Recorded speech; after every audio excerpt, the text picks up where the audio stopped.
Assalamualaikum warahmatullahi wabarakatuh. Saya Dian Saputra, NIM 4218059, Prodi Perbankan Syariah. 8 golongan asnaf yang berhak menerima zakat. Yang pertama yaitu fakir. Fakir yaitu orang yang tidak memiliki pekerjaan atau penghasilan dan ia tidak mampu untuk memenuhi kebutuhan pokok sehari-harinya. Yang kedua yaitu miskin. Miskin yaitu orang yang memiliki pekerjaan atau penghasilan, tetapi penghasilannya itu tidak bisa untuk memenuhi kebutuhan pokok sehari-hari. Yang ketiga yaitu amil zakat. Amil zakat yaitu orang yang mengurusi urusan zakat, mulai dari pengumpulan, pendayagunaan, dan pendistribusian zakat. Yang keempat yaitu ghorimin.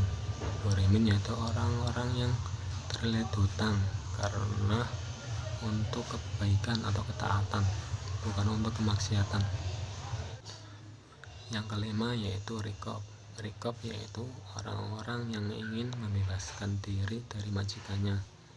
Di era kontemporer sekarang ini, contoh dari riqab yaitu tawanan muslim, orang yang dipenjara karena fitnah, dan sebagainya.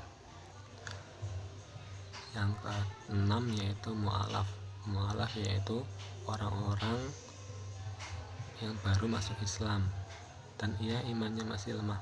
Oleh karena itu, ia berhak untuk menerima zakat agar memperkuat imannya. Yang ketujuh yaitu ibnu sabil.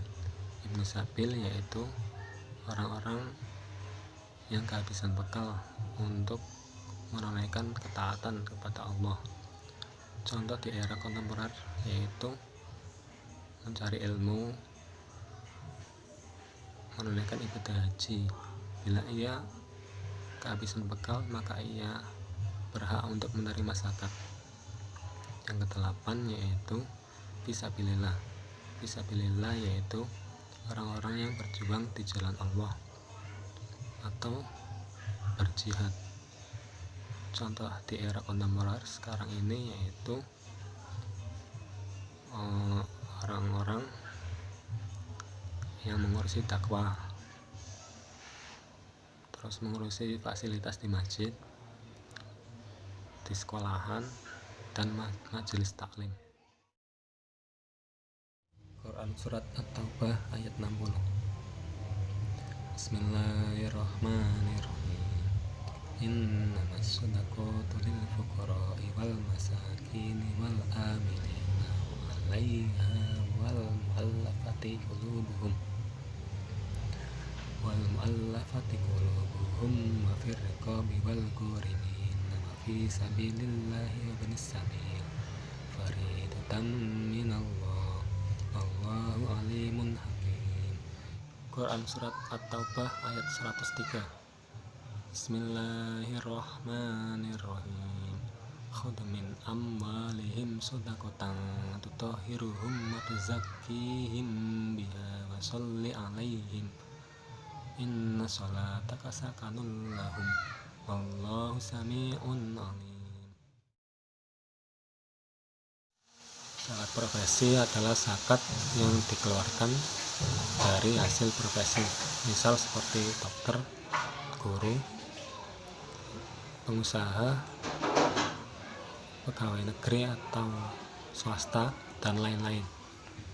Nisab dari zakat profesi yaitu sebesar 5 wasak atau 652,8 kg gabah atau setara dengan 520 kg beras.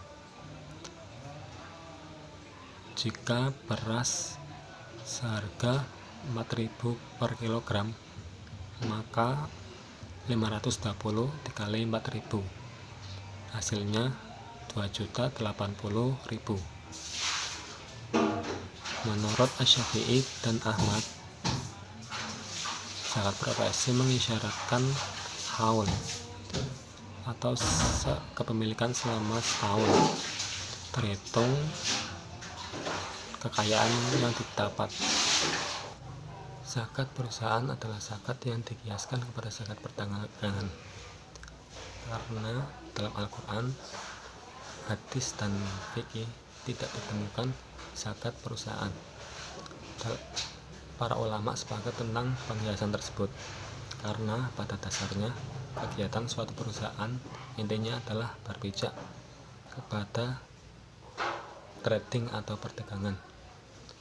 Oleh karena itu, nisabnya sama dengan zakat perdagangan, yaitu sebesar 85 gram emas. Haulnya dimiliki selama setahun. Besar zakat perusahaan adalah 2,5% dari total aset. Potensi zakat di Indonesia berkembang dengan baik. Buktinya dengan beberapa jenis zakat yang masuk ke Basnas. Misal, zakat perusahaan sebesar 6,71 triliun, zakat penghasilan 139,7 triliun, zakat pertanian 19,79 triliun, terus zakat peternakan sebesar 9,51 triliun, zakat uang 58,57 triliun. Jadi totalnya 233,84 triliun. Bila semuanya dapat dioptimalkan, bukan tidak mungkin Indonesia akan menjadi negara yang sejahtera. Misal untuk pendidikan yang gratis, terus untuk fasilitas negara, misal untuk infrastruktur, untuk membayar utang negara, dan lain-lain. Teknologi dalam pengumpulan zakat dan wakaf yaitu misal dengan transfer bank, fintech payment, terus e-money, terus crowdfunding. Tata kelola manajemen zakat dan wakaf yaitu dengan pembuatan sistem manajemen Basnas untuk pencatatan dan pelaporan data zakat di Indonesia, dengan pendataan data wakaf melalui Siwak Kemenak, sistem informasi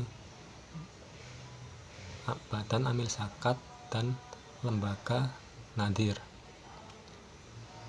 pembayaran wakaf dan zakat oleh mustahik dan mauquf alai dengan pembuatan sistem database nasional mustahik dan integrasi data nomor induk kependudukan dan lembaga amil zakat dan lembaga nadir. Contoh aplikasinya yaitu GoPay, GoPoint, OVO, Kaskus, dan lain-lain. E-commerce yaitu blibli.com, tokopedia.com, shopee.co.id. Pasal 2 yang pertama, pemerintah membentuk Basnas untuk melaksanakan pengelolaan zakat. Yang kedua, Basnas bagaimana dimaksud pada ayat pertama berkedudukan di ibu kota negara. Yang ketiga, Basnas sebagaimana disebutkan pada ayat pertama merupakan lembaga pemerintah non-struktural yang bersifat mandiri dan bertanggung jawab kepada pemerintah melalui menteri. Pasal 3 yang pertama, Basnas yang dimaksud dalam pasal 2 mempunyai wewenang melaksanakan tugas pengelolaan zakat secara nasional. 2. Basnas sebagaimana dimaksud dalam ayat 1 memiliki fungsi A. Perencanaan, pengumpulan, pendistribusian, dan pendayagunaan zakat. B. Pelaksanaan, pengumpulan, pendistribusian, dan pendayagunaan zakat. C. Pengendalian, pengumpulan, pendistribusian, dan pendayagunaan zakat. D. Pelaporan dan pertanggungjawaban pelaksanaan pengelolaan zakat. Pasal 4. Yang pertama, dalam melaksanakan tugas dan fungsinya, Basnas menyusun pedoman pengelolaan zakat. Yang kedua, pedoman pengelolaan zakat sebagaimana dimaksud dalam ayat pertama sebagai acuan pengelolaan zakat untuk Basnas provinsi, Basnas kabupaten atau kota, dan LAS.